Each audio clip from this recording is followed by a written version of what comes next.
Hi, very good morning. I wanted to talk about artificial intelligence just briefly because what happened in the last week when DeepSeek, well, not in the last week, in the last few months, DeepSeek announced their artificial intelligence platform. What I found, and I don't usually recommend any channels to watch on YouTube, but I will on this matter, because if you want to know what's going on the ground in China, the China Observer on YouTube is well worth a subscribe, because I listen to a video or two every day coming from this platform, because it's telling the truth about what is actually going on in China. So getting back to DeepSeek,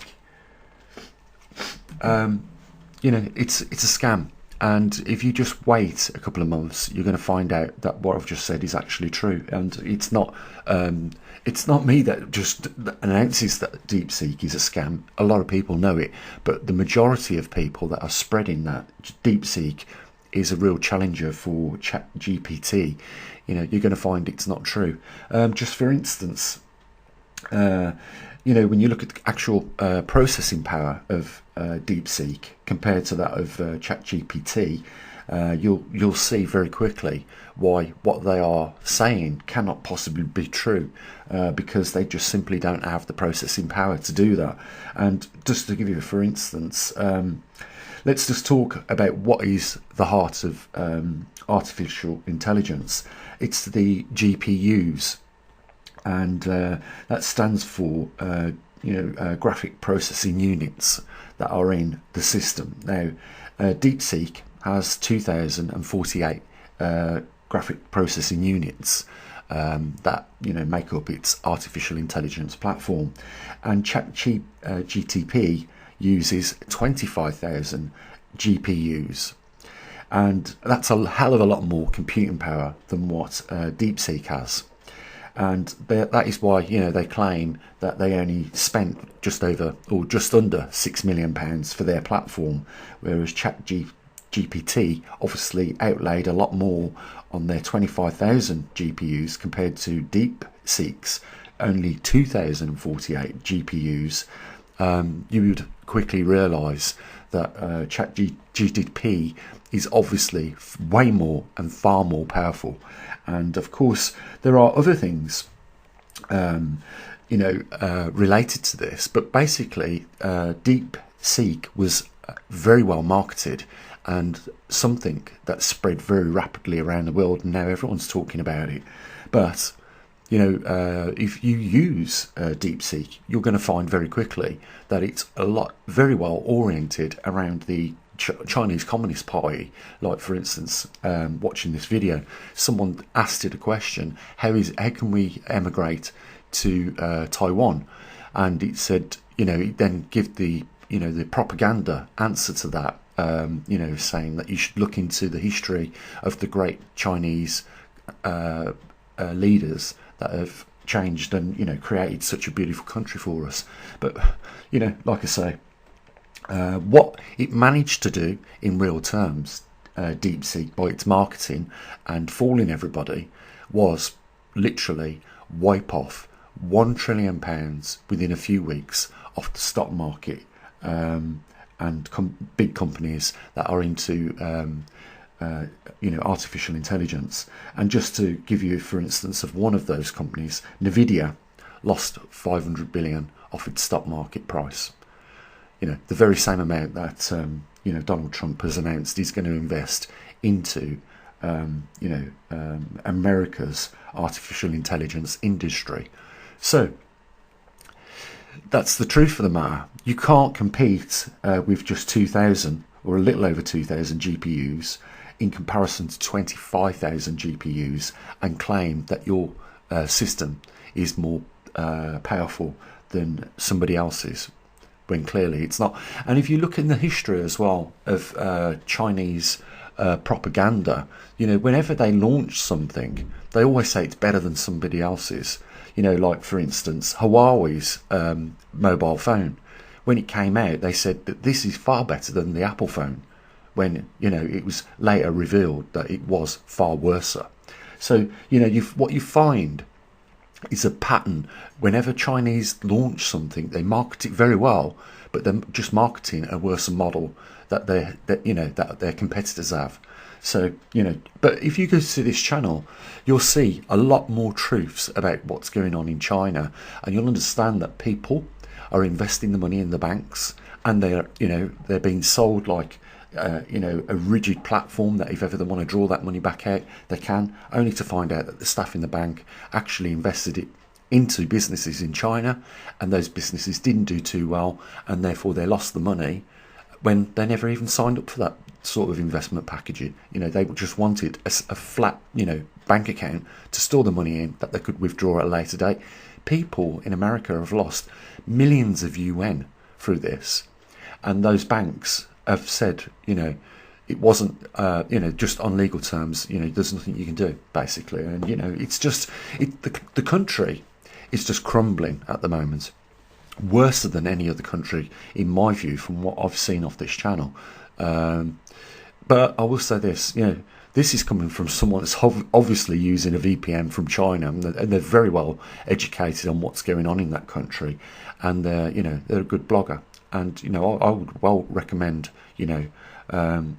subscribe on this channel if you want to know what's going on in China, if you want the truth what's going on in China. But that's it in a nutshell. What you got to remember is that Chinese Communist Party own a lot of the companies, especially the big companies, and obviously they must have got behind DeepSeek on this to market it in a very good way that they did. That it spread all around the world, everyone thinking DeepSeek is much powerfuler. Just reproducing the statements that were made by DeepSeek. Well, obviously, DeepSeek have made financial gains from that marketing, with people believing exactly what they say. But a lot of the people now in China are becoming well aware of this strategy. Only thing is, we in the West haven't caught up to it. So that is all I'm going to say on this. Competitiveness with DeepSeek and companies like ChatGPT. So just remember, it's like two cars.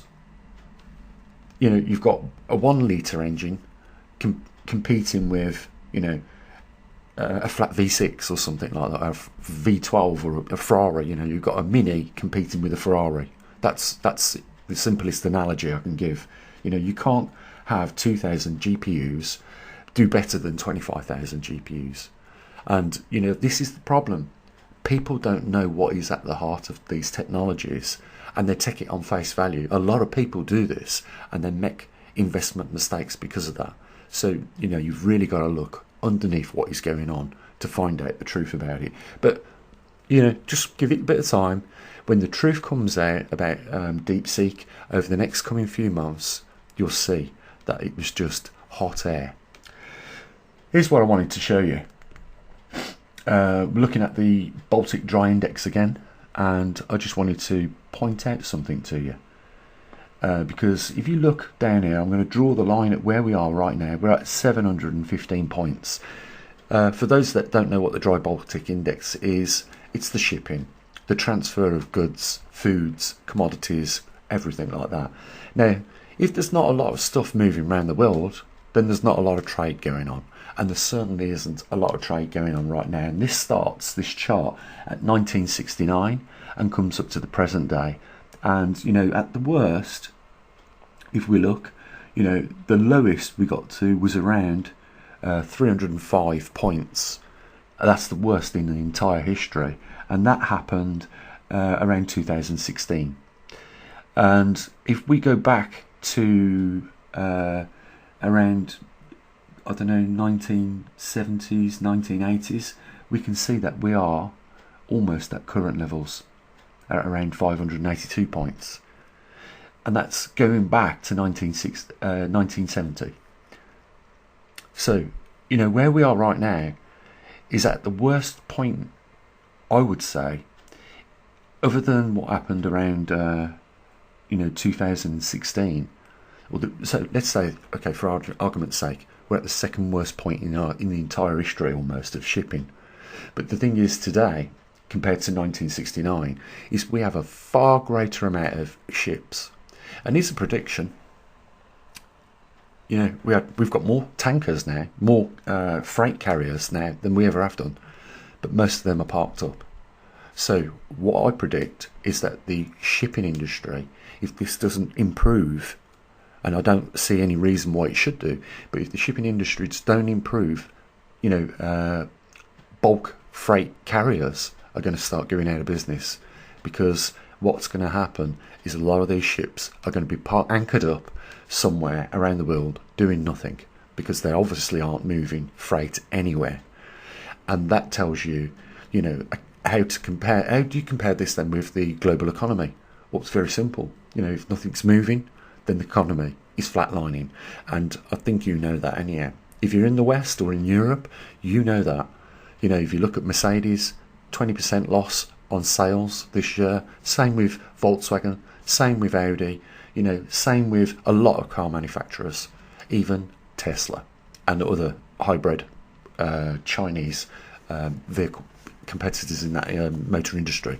But just something to watch. You know, I've been watching this every day, and we are obviously on a down run on the shipping. There is less and less happening, and I think that this is the best indicator for the global economy if you want to know and keep an eye on what's going on.